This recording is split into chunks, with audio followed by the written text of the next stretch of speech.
മൂന്നാറിലെ വിവാദ പ്രസ്താവനകൾക്ക് ശേഷം വി.എസ്. അച്യുതാനന്ദനും എം.എം. മണിയും ആദ്യമായി ഒരു വേദിയിൽ.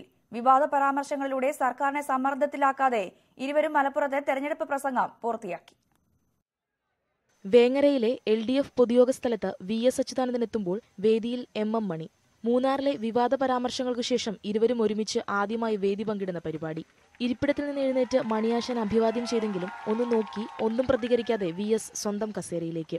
Devikulam MLA S. രാജേന്ദ്രൻ കയ്യേറ്റക്കാരനാണെന്നതിൽ സംശയമില്ലെന്ന പ്രതികരണത്തോട് വി.എസിന് മൂന്നാറിനെക്കുറിച്ച് എന്തറിയാമെന്നായിരുന്നു എം.എം. മണിയുടെ തിരിച്ചടി.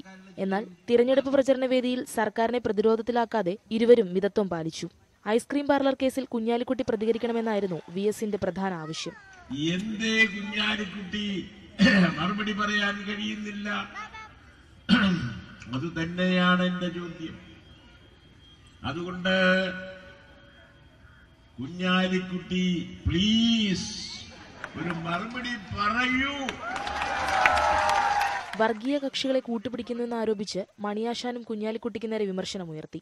ഈ രാജ്യത്ത് ജനങ്ങളെ വർഗീയമായി ചേരിതിരിപ്പിച്ച് വർഗീയ സംഘർഷമുണ്ടാക്കി നൈമിഷികമായി വികാരമുണ്ടാക്കിക്കൊണ്ട് വോട്ട് വാങ്ങിക്കുക, അധികാരത്തിൽ വരിക, വർഗീയ ശക്തികൾ എന്നും ചെയ്യുന്നത് അങ്ങനെയാണ്.